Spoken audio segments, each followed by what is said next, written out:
మన రక్షకుడు ప్రభు అయిన యేసుక్రీస్తు నామమును బట్టి చేరివచ్చిన సంఘానికి ప్రత్యేకించిన వందనములు చెల్లించుకుంటున్నాను. ఎందుకు పనికిరానిటువంటి దానను తండ్రి తన ప్రశస్తమైన మాటలను నా ద్వారా కొద్ది సమయం ధ్యానించుకోవడానికి నన్ను నిలబెట్టుకున్నందుకే దేవుణ్ణి నేను ఎంతగానో స్తుతిస్తూ సమయం ఇచ్చినటువంటి సంఘ గురువర్యులకు నా వందనాలు చెల్లించుకుంటున్నాను. ఈ శ్రమల కాలంలో 33 రోజులు ప్రభువు మనల్ని క్షేమంగా తన కృపలో భద్రపరిచి ఈ దినాన్ని నడిపించిన విధానాన్ని బట్టి దేవుణ్ణి నేను స్తుతిస్తూ ఉన్నాను. ఇలాగే మన ఎక్కువ లోదన్ చర్చెస్లో లెంట్ డేస్ క్రమంగా జరుపుకుంటూ ఉంటాము. అలా జరుపుకుంటున్నప్పుడు ఒక స్త్రీ, ఒక పెద్ద ఆవిడ ఎంతో ఆసక్తితో దేవుని సన్నిధానానికి వస్తుంది. 7 to 8 అయితే టైము, ఆమె 6 to 9, 6కి వచ్చేసేసి చర్చిలో కూర్చుంటుంది. 9 వరకు దేవుని వాక్యం శ్రద్ధగా వింటూ ఉంటుంది. అయితే ఒకరోజు ఇట్లాగే ఒక్కొక్క స్పీకర్లు ఒక్కొక్క దేవుని బిడ్డలు వస్తున్నారు, వాక్యాన్ని ధ్యానిస్తున్నారు, వెళ్తూ ఉన్నారు. ఆ రోజు ఒక సేవకుడు గంభీరంగా వాక్యం చెప్తా ఉన్నాడు. వాక్యం చెప్తూ ఇంత దేవుని మీద ప్రేమతో ఆశతో వచ్చిన మీ సంఘాన్ని బట్టి నేను ఎంతగా దేవుని స్తుతిస్తున్నాను అని వాక్యము చాలా ఆర్భాటంతో చాలా ఉద్ధృతంగా దేవుని వాక్యం చెప్తా ఉన్నాడు. ఆమె ఎప్పుడు కూడా ఫస్టే కూర్చొని ఉంటుంది అనమాట దేవుని సన్నిధిలో. ఆ రోజు ఆయన చెప్తూ, ఇదిగో దేవుడు చెప్తున్నాడు నేను త్వరగా వస్తున్నాను అని చెప్తున్నాడు. ప్రభు రాకడ గురించి చెప్తున్నాడు. మరలా చెప్తున్నాను, దేవుడు త్వరగా వస్తున్నాడు అని చెప్తున్నాడు. మూడోసారి ఆల్టర్ ఊపుతూ, ఇదిగో నేను త్వరగా వచ్చుచున్నాను అనగానే ఆల్టర్ వెళ్ళిపోయి ఆ పెద్దవాడి మీద పడిపోయింది. పెద్దవాడి మీద పడిపోగానే అయ్యో సారీ అమ్మా, నేను దేవుని వాక్యంతో నింపబడి ఇలా చెప్పేస్తున్నానమ్మా అని అంటే ఆవిడ ఏమందంటే, అయ్యా ఎందుకు సారీ చెప్తావయ్యా, నువ్వు అప్పుడు నన్ను హెచ్చరిస్తానే ఉన్నాను, ఇదిగో నేను వస్తున్నా 2 సార్లు చెప్పినా నేను పక్కకి వెళ్ళాల్సింది కదా, మరి నేను మాట వినలేదయ్యా, నాది తప్పు. 3వసారి చెప్పినా కూడా అప్పుడు మరి నాకు గాయం అయిపోయింది, నీదేం తప్పు ఉందిలేయ్యా. అక్కడ అర్థం ఏంటంటే దేవుని వాక్యాన్ని ఎలా రిసీవ్ చేసుకున్నా అసలు ఎందుకు వస్తుందంటే ఆవిడ ఇంట్లో కోడలను సరిగ్గా చూడదంట, ఫ్యాన్ వేయదంట. అందుకని వచ్చి 6 గంటల నుంచి 9 గంటల ఫ్యాన్ కింద కూర్చొని వెళ్తూ ఉంటుందంట. ప్రియ సంగమా,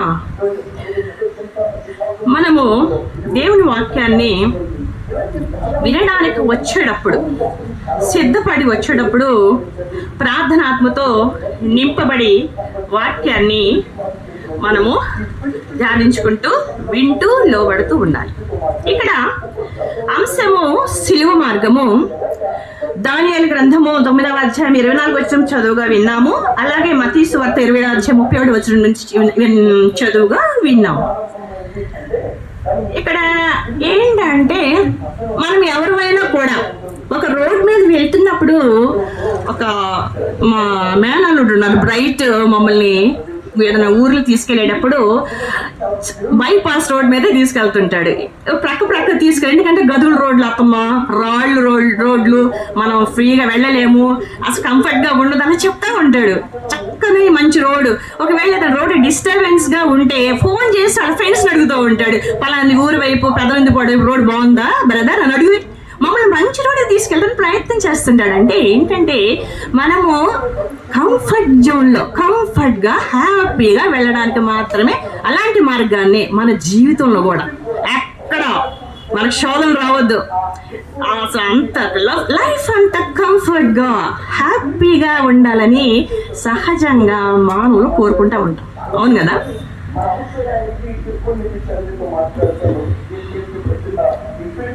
బైబిల్ మొత్తాన్ని కూడా మనము ఒక 3 మాటల్లో చెప్పాలంటే చెప్తారా?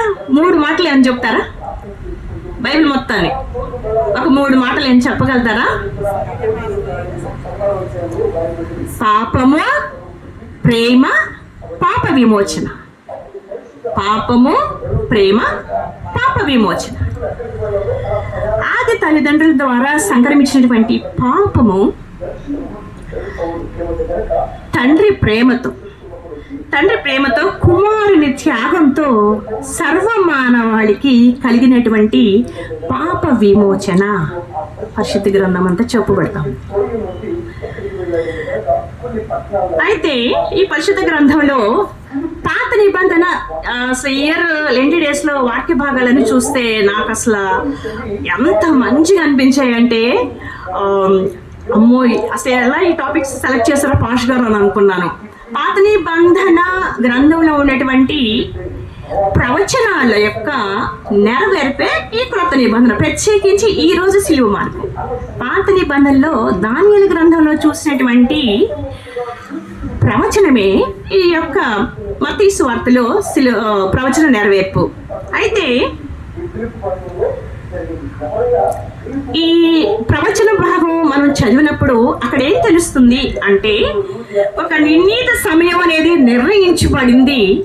ఆ నిర్ణీత సమయంలో పాపానికి ముగింపు ఉంటుంది, అలాగే దోషాలకి పరిహారము కలుగుతుంది, అలాగే నిత్య నీతి స్థాపించబడుతుంది. అది ఆ ప్రవచన యొక్క భావం. అందుకు 70 వారాలు పడుతుంది అనేది కూడా ఉంది కదా. అది ఒక ప్రత్యేకమైన ప్రసంగం అవుతుంది. 70 వారాల గురించి చాలా డీటెయిల్గా నేను చూసాను అసలు ఏంటి 70 వారాలంటే. కానీ అది ఇప్పుడు మనం ప్రస్తుతం చర్చించుకోవాల్సిన అవసరం లేదు. ఈ ప్రవచనము తండ్రి అయిన దేవుడు దానియేలు గారికి ఎందుకు తెలియపరిచారు, దానియేలు గ్రంథంలో ఎందుకు పొందుపరిచారు అని అంటే, ఇక్కడ బ్రీఫ్గా చెప్తాను. ఈ ప్రవచనం చెప్పడానికి కారణం, ఈ ప్రవచనం ఇక్కడ పొందుపరచడానికి కారణం ఏంటంటే, తరతరాలు కూడా ఇశ్రాయేలీలు దేవుని బిడ్డలు దేవునితో ఉంటారు, పాపం చేస్తారు, అజ్ఞాతిక్రమం చేస్తారు, దేవుని కోపం వస్తుంది, వాళ్ళని చెరకు అప్పగిస్తూ ఉంటాడు, పాపానికి చెరకు అప్పగిస్తూ ఉంటాడు. అలాగే ఇక్కడ కూడా ఇశ్రాయేలీల్ని వాళ్ళు చేసిన పాపాన్ని బట్టి దేవుని యొక్క కోపము రగులుకొని వాళ్ళని బబులోని సామ్రాజ్యానికి అప్పగించాడు దేవుడు, బానిసత్వానికి. బబులోన్ అంటే ప్రస్తుతం అంటే ఇరాక్. ఆ తరము ఆ చెరకు అప్పగించబడిన తర్వాత బాగా ఆ పాపాల ఫలితంగా నెక్స్ట్ వచ్చినటువంటి జనరేషన్ ని దేవుడు దీవించాడు. మీరు చేసిన వెళ్ళిపోయిన తరం చేసిన పాపాన్ని బట్టి వాళ్ళకి బానిసత్వానికి అప్పగించాడు. ఇప్పుడు ఉన్నటువంటి తరాన్ని దేవుడు దీవించి వాళ్ళకి ఒక కట్టడని ఇచ్చాడు. కొన్ని ఆజ్ఞలను దేవుడు బయలుపరిచాడు, 10 ఆజ్ఞలు. ఆజ్ఞల్లో ఎలా యాక్చువల్గా మనం 10 ఆజ్ఞలు మనకు తెలుసు. యాక్చువల్గా 613 ఆజ్ఞల వరకు ఉన్నాయి. ఈ ఆజ్ఞలను ఎలా జీవించాలి, దేవుని యందు ఎలా భయము భక్తితో ఉండాలి, ఒక కట్టడ ఇచ్చాడు. దానిలో భాగంగా తండ్రి అయిన దేవుడు ఏం చెప్పాడంటే, ఇశ్రాయేలీయులకి ఏ వారంలో ఎన్ని రోజులు? 6 రోజులు కదా. 6 రోజులు మీరు పని చేసుకోండి, శ్రమించండి. 7వ రోజు సబ్బాతును పాటించాలి. 7వ రోజు ఎలాంటి పని కూడా మీరు చేయకూడదు, సబ్బాతును పాటించాలి. అలాగే 7వ నెలలో పండుగలు చేసుకోవాలి. అలాగే 7వ సంవత్సరము మీరు ఏం చేయాలంటే పంట పొలాలు 6 సంవత్సరాలు మీరు పంట పొలాలు సేద్యం చేస్తారు కదా, విత్తనం వేస్తారు, సేద్యం చేస్తారు. 7వ సంవత్సరము ఆ యొక్క భూమికి విశ్రాంతినివ్వాలి. ఆ పంట పొలాన్ని మీరు పండించకూడదు. అదేంటి దేవా, మరి 7వ సంవత్సరం మేమేం తినాలి? 6వ సంవత్సరం వరకు 1 2 3 4 5 6 ఈ 6 ఏళ్ళు పండించిన పంటని 6వ సంవత్సరంలో 3 రెట్లు నేను దీవిస్తాను. 3 రెట్లు మీకు ఆ పంట ఫలం మీ చేతికి వస్తుంది. కాబట్టి 7వ సంవత్సరం మీకు హ్యాపీగా జీవిస్తారని దేవుడు చెప్పాడు. అలాగే తండ్రి అయిన దేవుని మాటను గైకొని అప్పటి తరము భయముతో భక్తితో దేవుడు చెప్పిన క్రమాన్ని పాటిస్తున్నాడు. 7వ రోజు సబ్బాతు, 7వ నెలల పండుగను ఆచరించడము, 7వ సంవత్సరము భూమికి విశ్రాంతినివ్వడం. ఈ క్రమంలో జనరేషన్స్ చేంజెస్ వస్తాయి కదా. కొన్ని 100 సంవత్సరాలు దాటిపోయిన తర్వాత ఏంటి 7 సంవత్సరాల పాలన మనకి బలం లేదా, రెస్ట్గా ఎందుకు ఉండాలి, భూమి రెస్ట్కి ఎందుకు వెళ్ళి పండిద్దాం ఏం జరిగిద్దని కొన్ని 100 జనరేషన్స్ జరిగిపోయిన తర్వాత అప్పుడున్న ప్రజలు అనుకుని, అంతే కదా మనం ఇప్పుడు కూడా చూస్తున్నాగా, మన పూర్వీకులు ఎలా ఉన్నారు, మన పూర్వీకులు ఎంత భయం భక్తితో దేవుని యందు ఉన్నారు. మన అట్లీస్ట్ 4 తరాల ముందు చూడండి, మా మామయ్య గారు కానీ మా నాన్నగారు కానీ వాళ్ళ ఎఫెక్షన్స్, వాళ్ళ క్రమము, వాళ్ళ దేవుని యందు భయము భక్తి, ఒక్క మాట ఎక్స్ట్రా మాట్లాడకుండా పిల్లల్ని ఎట్లా జాగ్రత్తగా పెంచుకుంటూ వచ్చారు ఆ జనరేషన్స్. ఇప్పుడున్న జనరేషన్స్ చేంజెస్ వచ్చాయా లేవా, ఎఫెక్షన్స్ తగ్గినాయా లేవా, దేవుని యందు భయం తగ్గిందా లేదా, ఇంక ముందే అంత భయంకరం చూస్తాము.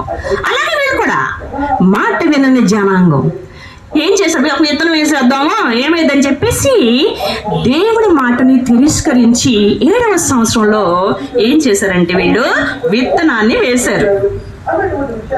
పంట వచ్చింది, దేవుని శిక్ష అయితే రాలా. పంట అయితే సమృద్ధి వచ్చింది, దేవుని శిక్ష అయితే రాలేదు. అంటే ఇట్లా ఒక్కొక్క నియమాన్ని వాళ్ళు ఉల్లంఘిస్తూ, యాక్చువల్గా జ్యేష్ఠ పుత్రుణ్ణి దేవునికి ప్రతిష్ఠ చేయాలి. ఆ ప్రతిష్ఠ వీళ్ళు ఎలా చేశారంటే, ఆ బిడ్డలను తీసుకెళ్లి వికృత చేష్టాలతో, అర్ధనగ్న బట్టల దృశ్యాలతో వీళ్ళు ఆ ప్రథమ సంతానాన్ని తీసుకెళ్లి అష్టారోతు దేవతకి బలి అర్పించారు.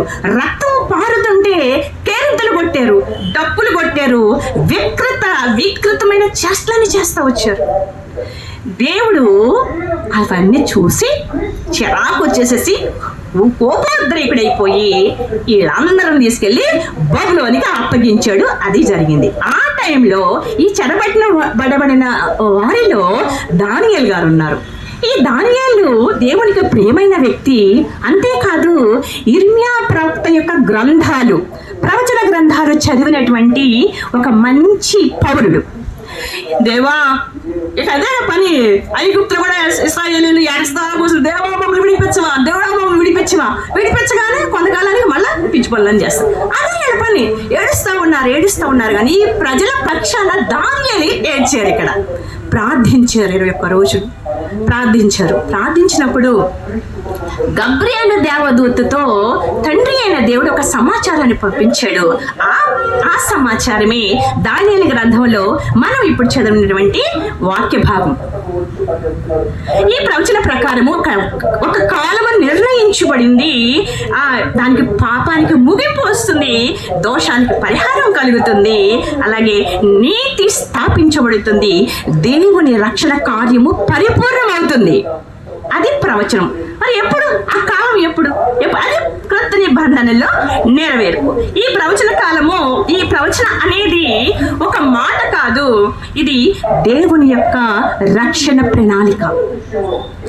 మనుషులు పాపంలో పడిపోయినప్పుడు దేవుడు వాడిని ఎప్పుడు విడిచిపెట్టలేదు. కొంతకాలం ఏం చేస్తారు చూద్దామని అలా కొంతకాలం డాడీ అంతే కదా, నాన్న పిల్లలంతా తప్పు చేస్తే వెంటనే శిక్షించరు, ప్రేమగా చూస్తూ ఉంటాడు. మరీ ఎక్కువైపోతే 2 వాయిస్తాడు డాడీ. అంతే మన డాడీ, మన పరమ తండ్రి కూడా అలాగే చేస్తా వచ్చాడు. అయితే ప్రభు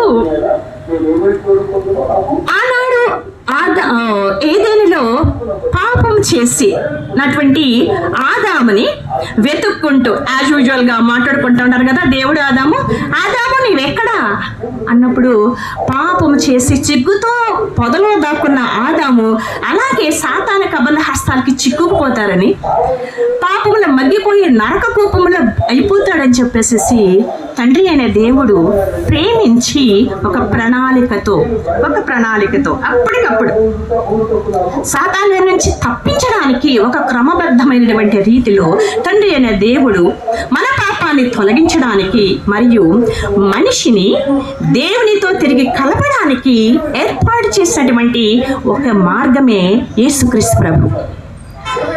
ప్రైజ్ ది లార్డ్. దానియేలు గ్రంథం 9వ అధ్యాయం 24వ వచనంలో ఈ ప్రవచనము కొన్ని శతాబ్దాల తర్వాత క్రొత్త నిబంధనలో నెరవేరింది. వాక్య భాగం చదివాం, మత్తయి సువార్తలో చదివాం కదా. ఈ వాక్య భాగంలో క్రీస్తు ప్రభు యొక్క శ్రమలు, ఆయన యొక్క రోమా ప్రభుత్వం విధించినటువంటి అన్యాయపు తీర్పు, ఆ యొక్క చేదు చిరకము ఆయనకి నోటికి అందించడము, భయంకరమైన ఎక్కరించడం, ముఖం మీద అరచేతులతో గుద్దడం, ఇవన్నీ కూడా క్రొత్త నిబంధనలో మనం చూస్తాం. అంటే ఈ ప్రవచన నెరవేర్పు అంత ఈజీగా జరగలేదు. తండ్రి అయిన దేవుడు తన రక్షణ కార్యాన్ని ఈజీగా నా కుమారుడు పంపించేసేస్తున్నాను, మీకు రక్షణ కార్యం జరిగిపోతుంది అని చెప్పారు. కానీ పరిశుద్ధమైన రక్తం అక్కడ చిందించబడాలి కాబట్టి, రక్తము చిందించినదే పాప క్షమాపణ లేదు కాబట్టి తన పరిశుద్ధమైన ఏకైక కుమారుని, ఆ పరిశుద్ధ గొర్రె పిల్లని ఒక బలియాగంగా మన కొరకు, మన విడుదల కొరకు, మన విమోచన కొరకు తండ్రి అయిన దేవుడు ఆ తరతరాల యొక్క రక్తమే కదా మనలో కూడా ప్రవహిస్తుంది. ఈ రీతిగా తండ్రి అయిన దేవుడు మన కొరకు పంపి ఈ గొల్గొతా, యెరూషలేము నుంచి గొల్గొతా వరకు ఈ క్రమంలో మనం చాలా స్టేజెస్ చూస్తాం. దాదాపు 14 స్టేజెస్ ఉన్నాయి ఈ మార్గంలో. ఈ మార్గము సిలువ మార్గము లాటిన్ భాషలో వియా డోలరస్. వియా అంటే మార్గము, డోలరస్ అంటే వే ఆఫ్ సఫరింగ్, అంటే సారోఫుల్ వే. వియా డోలరస్ ప్రభు పయనించినటువంటి ఈ సిలువ మార్గము శ్రమతోనూ త్యాగంతోనూ కూడుకున్నది. అంతేకాదు ఒక విశ్వాసి క్రీస్తును వెంబడించాలి అని అంటే అంతేకాకుండా ఆయన సారూప్యంలోకి రావాలి అని అంటే లూకాసు సువార్త 9వ అధ్యాయము 23వ వచనం మనం చూసినట్లయితే, ఎవడైనను నన్ను వెంబడింపగోరినెడల తన్ను తాను ఉపేక్షించుకొని ప్రతిదినము తన సిలువనెత్తుకొని నన్ను వెంబడింపవలెను, ప్రతిదినము జీవితకాల పర్యంతము. ఈ యొక్క సిలువ అంటే ఒక విశ్వాసి, ఒక రక్షణ పొందిన బిడ్డ యేసుక్రీస్తుని వెంబడించాలంటే కంఫర్ట్స్ని ఆశించకూడదు. అంటే సిలువ ప్రయాణంలో, ఈ సిలువ మార్గంలో అన్ని శోధనలేనా, అన్ని ఇన్సల్టేనా, అంత శ్రమలేనా? ఒక క్రిస్టియన్కి అంత ఇదేనా ఒక క్రిస్టియన్కి ఇలా అంటే మన విశ్వాసం నీరు గారిపోదా? ఖచ్చితంగా నీరు గారిపోతుంది కదా. చూద్దాం. తర్వాత ఈ సిలువ మార్గంలో పయనించడం ద్వారా దేవుడు మనకి ఇచ్చినటువంటి బ్లెస్సింగ్స్ ఏంటి అది చివరిలో చూద్దాం. ఇక్కడ మనము తన్ను తాను ఉపేక్షించుకొని అంటే తన్ను తాను తగ్గించుకొని ఒక కార్యము జరగాలంటే, నీ కుటుంబంలో ఒక కార్యము జరగాలి, ఒక మంచి పని జరగాలంటే, నీ సంఘంలో ఒక మంచి పని జరగాలి, నీ సంఘం విస్తరించబడాలి, నీ సంఘం కట్టబడాలి, నీ దేశంలో ఒక మంచి కార్యము జరగాలి అని అంటే అది నీ చిత్తానుసారంగా నువ్వు ప్లాన్ చేస్తే జరిగేది కాదు. నీ చిత్తానుసారంగా నువ్వు మంచి మంచి ఐడియాస్ ఇస్తే జరిగేది కాదు. అది దేవుని చిత్తాన్ని తాను ఉపేక్షించుకోవాలి, దేవుని సిలువని ఎత్తుకోవాలి. అంత ఈజీగా పనులు అయిపోతాయా? అక్కడ సక్సెస్ అనేది ఎక్కడ కనపడుతుంది? కనిపించదు. ఎందుకు? ఉపేక్షించుకోవాలి కదా. ఎక్కడైనా, మన ఇంట్లో అయినా, మన సంఘంలో అయినా, మన దేశంలో అయినా సరే ఒక గొప్ప కార్యం జరగాలంటే ఒక క్రైస్తవ పౌరునిగా నువ్వు మంచి దేశ పౌరునిగా కూడా ఉండవలసిందే.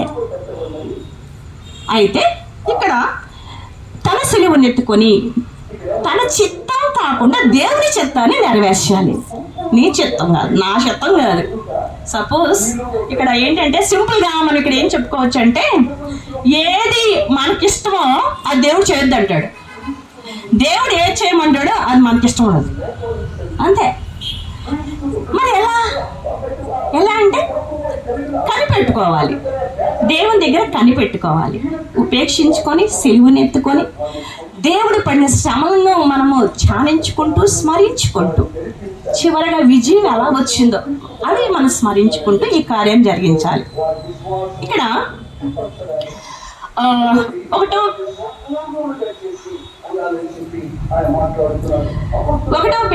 పేతురు రాసిన మొదటి పత్రిక 3వ అధ్యాయము 16వ వచనం మనం చూస్తే, క్రీస్తును ప్రభువుగా ప్రతిష్ఠించుడి, అప్పుడు మీరు దేని విషయమై దుర్మార్గులని దూషించబడుదురో దాని విషయమై క్రీస్తునందున్న మీ సత్ప్రవర్తన మీద అపనింద వేయవారు సిగ్గుపడుతురు. ప్రభు వారి మీద కూడా అపనిందలు వేశారు కదా. దేవుని కుమారుడంట యెరూషలేముని పడగొట్టి 3 రోజుల్లో లేపు కట్టేస్తాడు. ఇంకా చాలా చాలా చాలా చాలా వాళ్ళకి చివరికి ఏం జరిగింది? అపనిందలు వేసిన వారందరూ సిగ్గుపడ్డారా లేదా? ఇది కూడా మన జీవిత కాలంలో జరుగుతూ ఉంటది. అసలు ఎందుకు సాతాను ఎప్పుడు మనల్ని పీడిస్తూ ఉంటాడు, ఎప్పుడు హింసిస్తాడు, దేవుడి బిడ్డల్ని అణచివేస్తానని ట్రై చేస్తాడు, మన మీద పనిచేస్తే డిస్టర్బెన్సెస్ కలిగి చేస్తాడు అంటే సాతాను ఎందుకు బుద్ధుడితో ఫైట్ చేయలేదు, వేరే దేవుడితో ఎప్పుడు ఫైట్ చేయలేదు, కానీ యేసుక్రీస్తు ప్రభుతో ఫైట్ చేశాడు. యేసుక్రీస్తు ప్రభుతో యుద్ధం చేశాడు. తద్వారా దాని తల క్రీస్తు పాదం కింద చెదరగొట్టబడింది. అప్పుడు ఎలా ఈ దేవుణ్ణి నేను రెచ్చగొట్టాలి? ఇక నాకేమి లేదు సోర్స్. అదేంటంటే ఎవరైతే క్రీస్తును నమ్మి విశ్వసించి యేసుక్రీస్తు రక్షకుడిని ఒప్పుకుంటారో ఆ యొక్క ప్రతి విశ్వాసి దగ్గర కొంచెం ఉంటుంది సాతాను. ఎలా? డిస్టర్బెన్సెస్ ఏదో ఒక రీతిలో చక్కగున్న సంఘానాన్ని వచ్చేసేసి డిస్టర్బ్ చేయడానికి, చక్కగున్న కుటుంబాన్ని డిస్టర్బ్ చేసేస్తుంది, చక్కగా ప్రార్థనా జీవితంలో ఓటంలో చేస్తూ ఉంటాయి. వరుసగా ఓటంలో చేస్తే మనకి ప్రార్థన మీద కొంచెం నిరుత్సాహం వచ్చేస్తుంది కదా. ఒక 2 రోజులు ప్రార్థన ఆపేస్తాం, 3వ రోజు ప్రార్థన ఉద్రేకం వస్తుందా? ఒక 10 రోజు ప్రార్థన ఆపేస్తే ప్రార్థన మూమెంట్ వస్తుందా? రాదు. డౌట్ అయిపోతూ ఉంటాం. అజ్జాలు సాతానికి. అప్పుడు తండ్రి మన గురించి బాధపడతా ఉంటాడు. అప్పుడు ఇక్కడ సాతాను హ్యాపీగా ఉంటుంది. అది దానికి కావాల్సింది. పీడించే స్థితి, శోధనలకు గురి చేసే స్థితి అది సాతానిది, మనుషులది కాదు. మన శత్రువు మనతో పలకనోళ్ళు, మన ప్రక్కనోళ్ళు కాదు. మన శత్రువు మన సాతాను. ఐక్యతతో ఆ సాతాన్ని ఎదిరించాలి, దాని పన్నాగాన్ని గమనించాలి అంటే ప్రార్థన చాలా అవసరము. ప్రభువారు కూడా ఈ యొక్క శోధనలో తాను తగ్గించుకున్నాడు. అందుకే ఫిలిప్పీ పత్రిక 2వ అధ్యాయం 8వ వచనంలో సిలువ మరణము పొందినంతగా విధేయత చూపిన వాడై తాను తగ్గించుకునేను.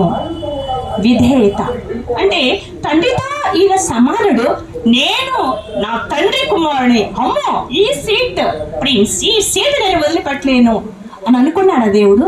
అనుకోలేదు. మనిషి పోలికగా పుట్టాడు, మానవులకి దాసుడయ్యాడు. అంతేకాకుండా సిలువ మరణము పొందినంతగా విధేయతను చూపించాడు ప్రభువారు. సిలువ మార్గంలో తగ్గింపు, విధేయత మనం చూస్తాం. మన బిడ్డలకి మనము తగ్గింపు, విధేయత నేర్పించేవారుగా ఉండాలి. ఈ యొక్క సిలువ మార్గంలో పయనించేటప్పుడు మనకు ఉండవలసిన అనుభవం ఏంటంటే ఒలీవల అనుభవం. ప్రభువారు తెలుసు రేపటి దినము తన పొందబోయే శ్రమలు తెలుసు, వాళ్ళు ఏ విధంగా ఇన్సల్ట్ చేస్తారో తెలుసు, తన బట్టలు ఎలా తీసివేస్తారో తెలుసు. ఆ సిలువ భారాన్ని మొయ్యలేక ముమ్మారు భూమి మీద పడినప్పుడు నిస్సహాయ స్థితిలో ఉంటాడన్న విషయం తెలుసు. తండ్రికి సమస్తం తెలుసు. ఇక రేపు నేను చనిపోతా కదా, నా శిష్యులు 3.5 సంవత్సరాలు నాతో ఉన్నారు, మా అమ్మ ఉంది, నా వాళ్ళు ఉన్నారు, కాసేపు మాట్లాడతాను అని అనుకున్నాడు దేవుడు. తన సఖీలతో మాట్లాడాలని అనుకున్నారా ప్రభువారు? అనుకోలే. ఏమనుకున్నారు? రేపటి దినానికి సిద్ధపాటుగా ఒలీవల కొండకి వెళ్ళి ఎలా ప్రార్థన చేశారు ప్రభు?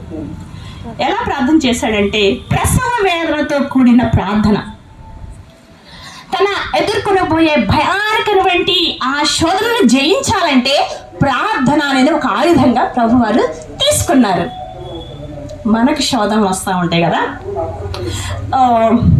ఒక ఎగ్జాంపుల్ ఏంటంటే పరిశుద్ధ గ్రంథంలో కొంతమందిని చూస్తే ఆదామవ్వలి శోధన కలిగినప్పుడు ఒక పండును చూసి వాళ్ళు ఆకర్షణీయులయ్యారు, పాపంలో పడిపోయారు. ఒక పండును చూసి వాళ్ళు తట్టుకోలేకపోయారు. అలాగే హృదయానుసారైనటువంటి ఈ దావీదు గారు కూడాను పాపంలో పడిపోయాడు, ఒక ఆకర్షణికులోనై. అలాగే బాప్తిస్మం ఇచ్చి యోహాను, మీకు తెలుసా మనకి ఆదికాండ గ్రంథము 22వ అధ్యాయంలో తండ్రి అయిన అబ్రహాము తన ఒక్కగానొక కుమారుడైనటువంటి ఇస్సాకుని దహన బలిగా తీసుకెళ్తున్నప్పుడు కుమారుడు అడుగుతాడు, తండ్రి దహన బలికి నిప్పులు కట్టింది కానీ గొర్రెపిల్ల ఏది అని అడిగినప్పుడు తండ్రి ఏం చెప్తాడంటే గొర్రెపిల్ల ఏది అని అడుగుతాడు కదా.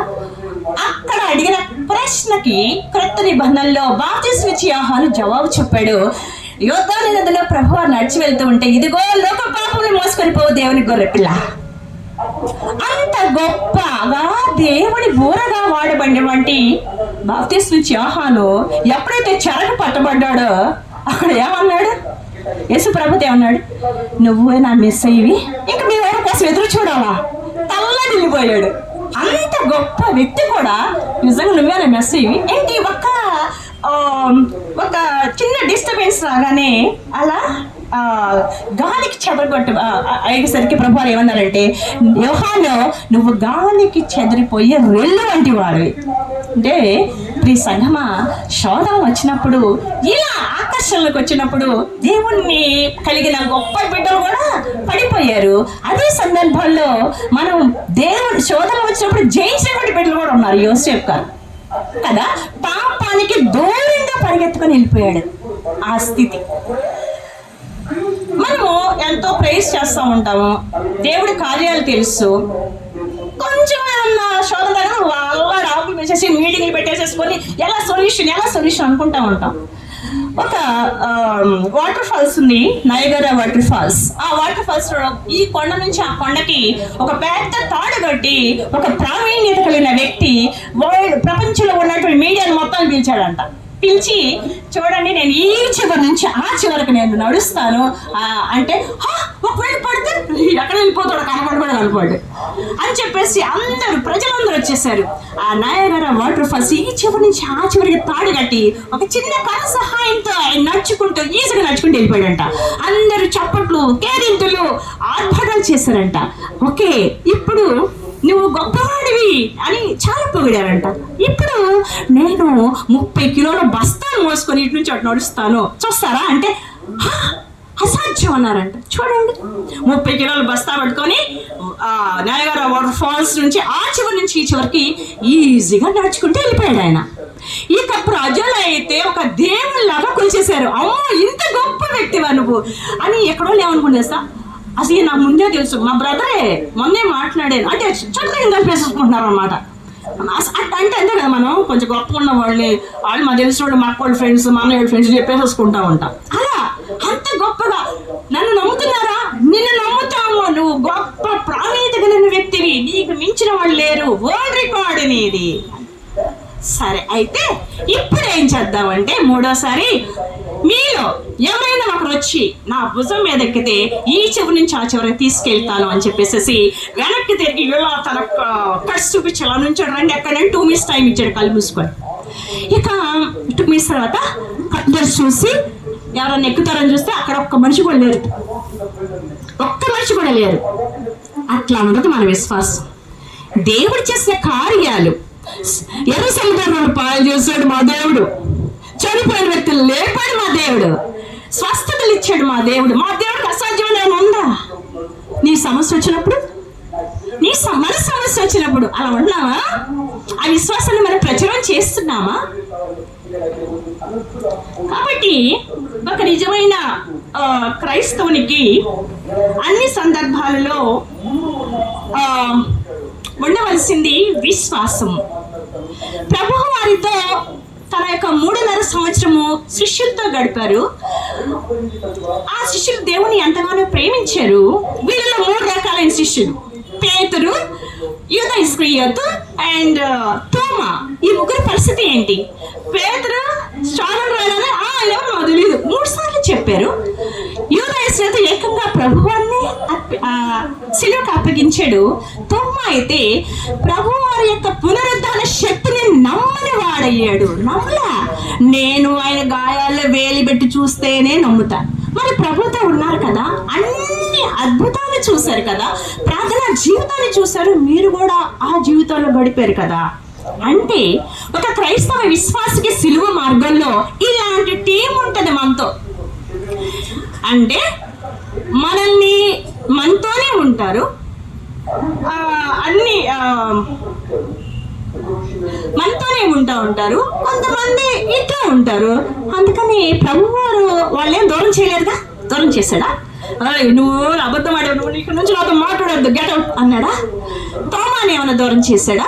లేకుంటే ఇస్కరియోతు యోధని ఫస్ట్ నుంచి కూడా తెలుసు, ఇస్కరియోతు యోధ యొక్క కుతంత్రాలు. ప్రభువారు మరి ఎందుకు ప్రేమించాడు? మనం కూడా అలా ఉండాలనే కదా. కొంచెం ఎవరైనా కొంచెం మిస్టేక్ చేస్తే మనం అంత పరిశుద్ధులు లేనట్టు వాళ్ళని డైలీ వేసేంత పరిస్థితికి వచ్చేస్తూ ఉంటాం కొన్ని సందర్భాల్లో. అఫ్ కోర్స్ నేను కూడా స్టూడెంట్ లైఫ్లో ఎవరిదన్నా వేరే ఏదో రాంగ్ రూట్ ఉంది వాళ్ళ మొహం కూడా చూడడం నేను. కానీ ఈ వాక్యం ధ్యానిస్తున్నప్పుడు మనం ఏ పార్టీ వాళ్ళము, దేవుని ప్రేమను మనము చూపించగలిగేవారిగా ఉండాలి. ప్రభుని అంత ఇన్సల్ట్ చేశారు, చేయలేదా? అన్నీ భరించారు కదా ప్రభువారు. అయితే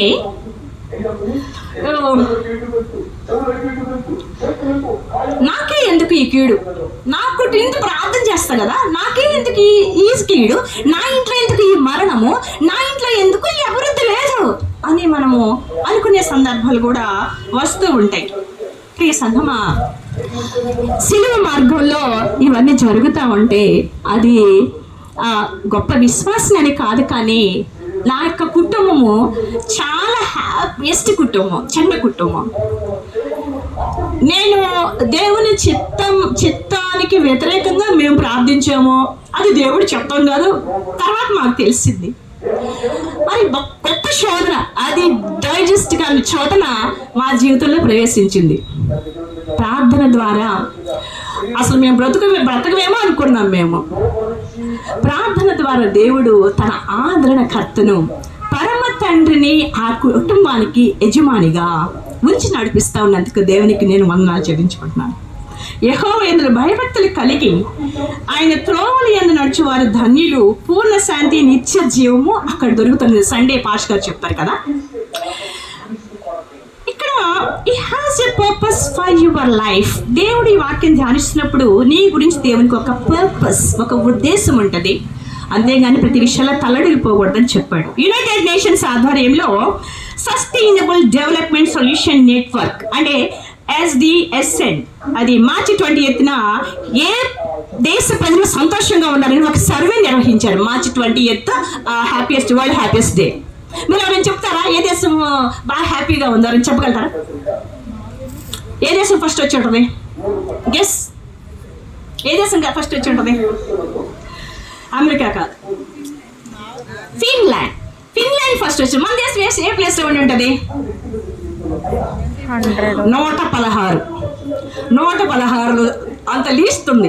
ఏంటి ఎందుకు భారతదేశం ఎంత హ్యాపీగా లేదు, ఎందుకు ఇంత అన్హ్యాపీగా ఉన్నారని మన సర్వే చేశారంట. చేస్తే తెలిసింది ఏంటంటే ఇంటర్నెట్, టిక్ టాక్, ఇన్స్టాలో వాళ్ళందరూ చూస్తూ ఇతరుల యొక్క జీవన శైలి చూసి అంట యువత మేము ఇలా లేవే అని డేలా పడిపోతున్నారంట. తల్లులంట వాళ్ళకి లాగా ఆ కుటుంబాలలాగా మేము లేవే అని అన్హ్యాపీగా జీవిస్తున్నారంట. పూర్ణ శాంతి, మనకి పూర్ణ శాంతి, నిత్య జీవము యెహోవా యందు భయభక్తులు కలిగి ఉంటే వస్తుందని దేవుని యొక్క వాక్యం తెలియపరుస్తోంది. ప్రియ సంఘమా, ప్రవచనాలు ప్రభు మనకు ముందుగానే బయలుపరిచాడు. వాటి నెరవేర్పు చాలా వరకు కూడా జరిగినాయి. అయితే మనము స్పష్టంగా చూస్తున్నాము. అమ్మో ప్రవచన యుద్ధాలు అన్ని చూస్తున్నాం, ప్రభు రాకడ దగ్గర ఉంది అన్ని చూస్తున్నాము. భయం ఉందా? దేవుడి యొక్క విధి విధానాల ఎడల గౌరవం ఉందా మనకి? మన జీవిత ప్రయాణంలో ఒకసారి మనం ఆలోచిస్తాం. ఈ సిలువ మార్గంలో కల్వరి అనేది దేవుని సంకల్పం నెరవేర్చబడిన స్థలం. పెనాల్టీ ఆఫ్ డిస్ఒబీడియన్స్, మన అవిధేయత ప్రభువు చెల్లించే మూల్యం. కోరి పాప పుంజమెల్ల పారద్రోల యేసు స్వామి క్రూర బాధ నొందెను ఒంటినున్న గాయమంత నండగా వస్త్రాల నెల్ల గెంట నీచి లాగిరి సిల్వమోహ శక్తి లేక త్రోవయందు క్రింద గూలే లేవలేక యేసువా. శిలువ మార్గంలో ప్రభు వారికి తనతో ఉన్నవారు ఆశ్రయించే స్థితి కూడా లేదు. రోమన్ ప్రభుత్వం ఊరుకోలేదు. ఆయన్ని సాధ్యమంత ఇష్టం వచ్చినట్టు ఒక యానిమల్ కంటే హీనంగా ప్రభు వారిని చూశారు. ఈ శిలువ మార్గంలో ఆయన నోరు తెరిచి ఒక్క మాట కూడా మాట్లాడాలి. మనల్ని ఏమనంటే మనం ఊరుకుంటామా? ఎందుకు ఊరుకోవాలి? ఎందుకంటే మనము విశ్వాసం కాబట్టి. క్రీస్తు ప్రభు కీర్తన గ్రంథము 91వ దావీదు కీర్తన నాకు చాలా ఇష్టం.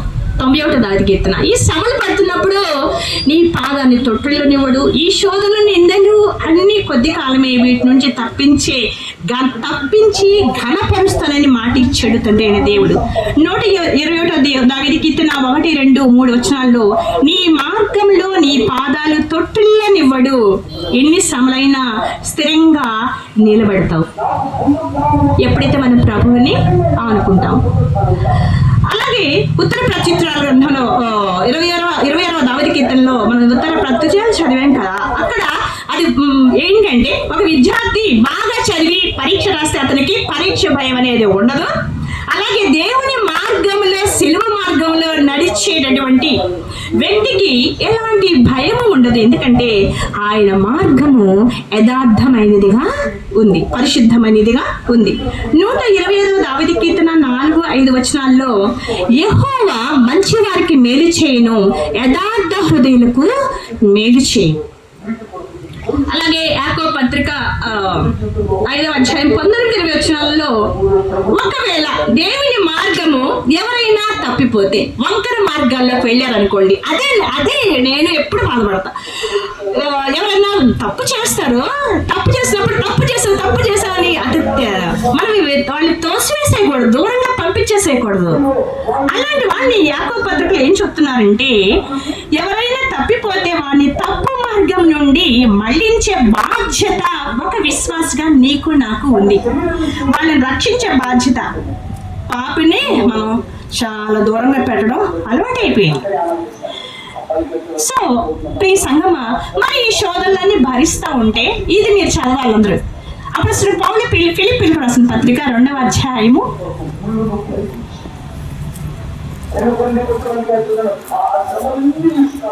5వ వచనం నుంచి చదవండి.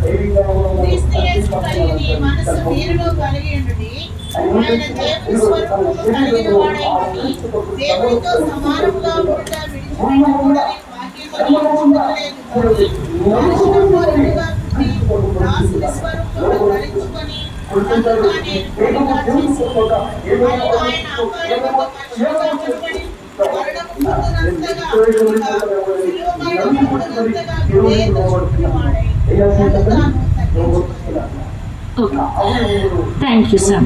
మరియు ఆయన ఆకారమందు మనుషుడిగా కనబడి మరణము పొందినంతగా, అనగా శిలువ మరణము పొందినంతగా విధేయత చూపిన వాడే తను తాను తగ్గించుకొనెను. అందుచేతను పరలోకమందున్న వారిలో కానీ, భూమి మీద ఉన్న వారిలో కానీ, భూమి కింద ఉన్న వారిలో కానీ ప్రతి వాని మోకాలును యేసు నామమున వంగునట్లును, ప్రతి వాని నాలుకయు తండ్రి అయిన దేవుని మహిమార్థమై యేసుక్రీస్తు ప్రభువని ఒప్పుకున్నట్లును దేవుడు ఆయనను అధికముగా హెచ్చించెను. ఈ శోధనలన్నీ మనకు వచ్చినప్పుడు ఇక్కడ ఒక బ్లెస్సింగ్ ఉంది. దేవుడు అధికంగా హెచ్చిస్తాడు. కాబట్టి శోధనలు వచ్చినప్పుడు తలడిల్లిపోవడం, యేసు మార్గం, శిలువ మార్గం, కష్టాల మార్గం. ప్రియ సంగమా, ఇక్కడ ఇహలోక పాపేచ్ఛలతో సంతోషకరంగా ఉన్నటువంటి ఒక నిత్య నరకానికి ప్రవేశించే ఒక మార్గం ఉంది. అలాగే ఇరుకైనటువంటి మార్గమును అనుసరించుంటే నిత్య జీవమైన మార్గము కూడా ఉంది. విశాల మార్గం ఉంది, ఇరుకైన మార్గం ఉంది. విశాల మార్గంలో ఇక్కడ బాగా ఎంజాయ్మెంట్స్ ఉంటాయి, అంత కంఫర్ట్స్ ఉంటాయి, ఇష్టం వచ్చినట్టు జీవితం ఉంటుంది. ఇరుకు మార్గం, నా మార్గం ఇరుకైనది. యేసుక్రీస్తు ప్రభువు చెప్పారు, ఇరుకైన మార్గంలో పయనిస్తున్నప్పుడే శోధన వస్తే ప్రభు వారు ఇవన్నీ భరించి తన మీద వేసుకున్నారు. ఇక్కడ నీకు లేదని చెప్తున్నారు. ఒకవేళ మనకి పటిష్టం చేయడానికి, క్రైస్తవ బిడ్డల్ని స్ట్రాంగ్ గా ఉంచడానికి శోధనలను దేవుడు అలో చేసినప్పుడు మనకి ఒలీవల అనుభవం ఉండాలి, ప్రార్థన అనుభవంతో జయించాలి. అంటే ఈ రెండు మార్గాల్లో మనం ఏది ఎంచుకుంటామో అది మన ఇష్టం, మీ ఇష్టం. అలాగే కాబట్టి ప్రియ సంఘమా, దానియేలు గ్రంథం 9వ అధ్యాయం 24వ వచనంలో చేసినటువంటి పాపానికి ముగింపు తీసుకురావడం, మనుషుల దోషాలకు పరిహారం చేయడం కోసం యేసు శిలువపై తన ప్రాణాన్ని అర్పించారు. క్రీస్తు జీవితము బలి ద్వారా ప్రవచనం నెరవేరింది. మత్తయి సువార్త 24వ అధ్యాయం 31వ వచనం నుంచి 34వ వచనంలో ఇప్పుడు మనకి ఏ శిక్షా విధి లేదు, రెండంతల ఆశీర్వాదము మనకి రెండంతల ఆశీర్వాదంతో దేవుడు మన శాపాన్ని, మన కష్టాన్ని కొట్టివేశాడు. ఇప్పుడు మనం ఫ్రీ. మనకి ఇచ్చినటువంటి ఈ అమూల్యమైన రక్షణను నిర్లక్ష్యం చేయకూడదు. కాబట్టి ప్రియ సంఘమా, ఈ శిలువ మార్గము మనకి ఎంతో ధన్యకరమైన జీవితాన్ని అనుగ్రహిస్తుంది. ఒక పటిష్టమైన క్రైస్తవ వీరుడుగా మనల్ని నిలబెడుతుంది. అనేక ఆత్మలు సంపాదించుకోవడానికి, సంఘ అభివృద్ధికి, దేశ అభివృద్ధికి, క్రైస్తవ బిడ్డలకి అభివృద్ధికి, బలానికి తోడ్పడుతుంది ఈ శిలువ మార్గము.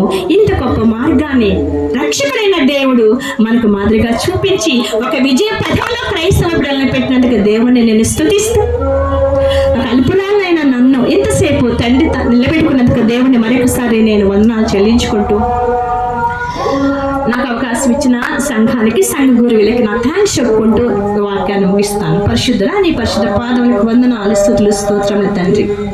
దయగలిగిన తండ్రి, మీరు మా నిమిత్తం శ్రమ పడ్డారు తండ్రి. అయ్యా నా దేవ, మా యొక్క శాపాన్ని, మా యొక్క దోషాన్ని పోగొట్టడానికి నీ యొక్క ప్రేమ కలిగిన దేవుడు కాబట్టి ఆ ప్రేమతో మమ్మల్ని హక్కును చేర్చుకున్న స్తోత్రాలు.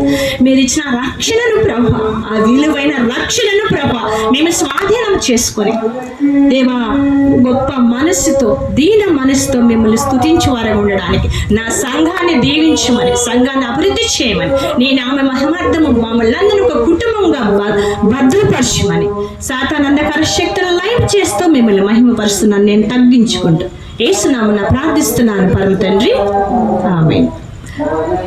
థ్యాంక్